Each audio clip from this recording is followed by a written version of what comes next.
Bonjour à toutes et à tous. Voyons aujourd'hui sur cette nouvelle séquence la démission du salarié, donc la rupture du contrat à l'initiative du salarié.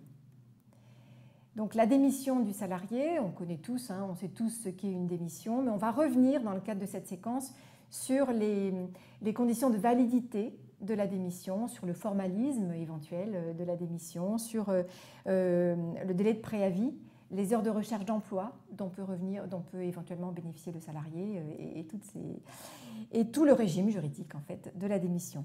Commençons bien sûr par notre traditionnel cas pratique, une histoire qui est arrivée à Tobias, l'ami de Rosa. Tobias a un caractère qui est très vif et ce matin, il est arrivé en retard au travail, comme ça lui arrive assez régulièrement, et il n'a pas supporté la moue désapprobatrice de son chef et il lui a dit d'emblée: puisque c'est comme ça, j'en ai ras-le-bol, je me casse, je démissionne, marre de cette boîte où on est fliqué comme à l'école. Et non seulement il l'a écrit, Tobias, non seulement il l'a dit, pardon, mais il a écrit un courrier de démission dans les minutes qui ont suivi, qu'il a transmis donc à son chef, qui s'est empressé de le transmettre au service RH. Le problème, c'est qu'en rentrant à la maison ce soir, il est un petit peu dépité, Tobias, il regrette déjà, et donc il a tout raconté à Rosa. Et cette dernière vous appelle pour demander s'il est possible de revenir sur une démission. Alors, qu'en pensez-vous? Est-il possible de revenir donc sur une démission qui a été prononcée comme ça et qui a été écrite et transmise donc à l'employeur? Réponse dans les diapos qui suivent. Revenons tout d'abord sur le principe de la démission. La démission, vous le savez, c'est donc la rupture du CDI décidée par le salarié. La démission ne se présume pas. Pour être valable, elle doit être claire et non équivoque. Autrement dit, on ne doit pas avoir de doute sur la volonté réelle du salarié, donc de quitter son travail, de quitter l'entreprise. Il n'y a pas de formalisme imposé par le Code du travail, mais il peut y en avoir tout de même dans les accords ou alors dans le contrat de travail ils peuvent prévoir une procédure spécifique à respecter par le salarié, notamment un préavis particulier, parce que le salarié, effectivement, a en principe un préavis à respecter.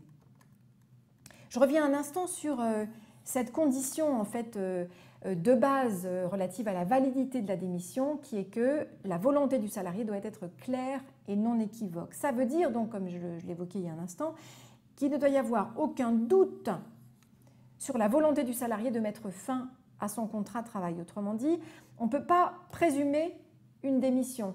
Par exemple, un abandon de poste n'est pas une démission. Une absence injustifiée non plus. Ce sont deux situations fautives qui peuvent, le cas échéant, faire l'objet d'une sanction disciplinaire, mais dans le cadre donc d'une procédure disciplinaire. Mais en tant que tel, ça ne peut pas être considéré comme une démission. Également, le salarié ne doit pas être poussé à la démission du fait, par exemple, du non-respect de ses engagements par l'employeur ou alors du fait d'une faute grave de l'employeur. Sinon, la démission pourra être requalifiée en licenciement sans cause réelle et sérieuse. Par qui? Par le juge prud'homal, bien sûr, ça suppose évidemment un contentieux prud'homal. Le salarié peut-il changer d'avis? Alors oui, il peut changer d'avis et je pense que ça va rassurer Rosa et Tobias. Oui, il peut changer d'avis dès lors qu'il y a ambiguïté sur la volonté réelle du salarié de démissionner, à condition de le faire évidemment le plus rapidement possible.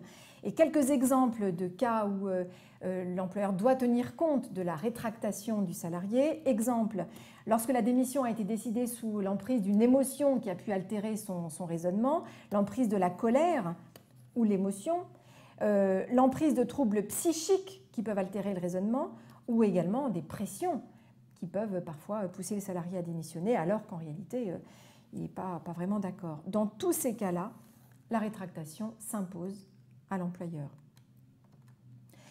Alors, le salarié en démissionnaire doit respecter un préavis.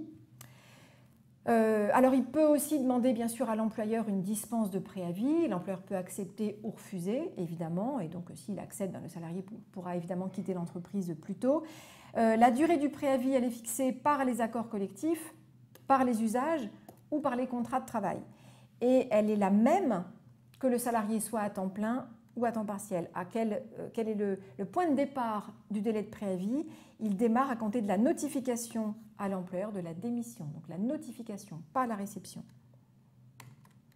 Le salarié peut bénéficier d'heures de recherche d'emploi pendant son préavis. Mais attention, alors des fois ça étonne hein, quand on dit ça, mais rien n'est prévu dans le Code du travail sur les heures de recherche d'emploi. Il n'y a rien dans le Code là-dessus, ce n'est pas la peine de chercher. Tout est laissé à l'appréciation des accords collectifs ou alors résulte d'usages applicables dans l'entreprise. Autrement dit, là encore, il faut se référer à ce que disent les accords ou les conventions pour savoir si un salarié a droit à, par exemple, 2 heures par jour au titre de ses heures de recherche d'emploi. Mais donc, ce n'est pas automatique à la différence de ce qu'on croit parfois.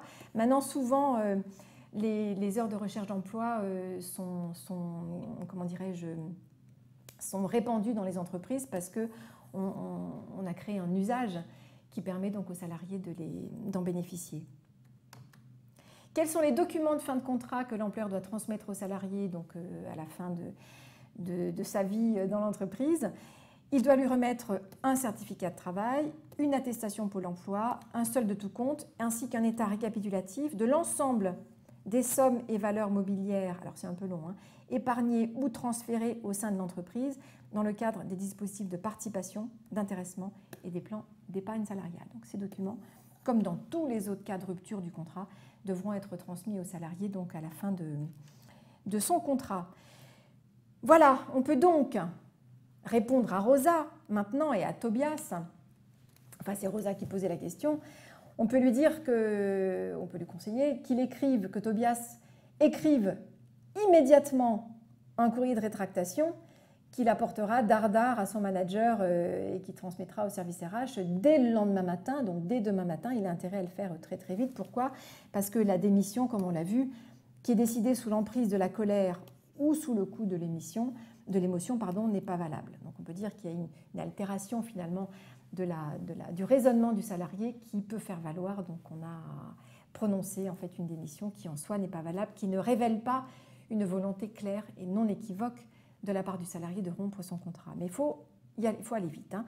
Puis bon, ça c'est en dehors du droit du travail évidemment. On peut peut-être tout simplement aussi conseiller à Tobias de réagir un peu moins au quart de tour. Hein. Et puis d'arriver peut-être à l'heure. Ce serait peut-être plus simple aussi pour lui en fait, pour qu'il ait plus ce genre de problème. Voilà pour la démission. Premier volet donc des séquences sur la rupture du contrat et donc à très très vite pour un autre cas de rupture du contrat de travail.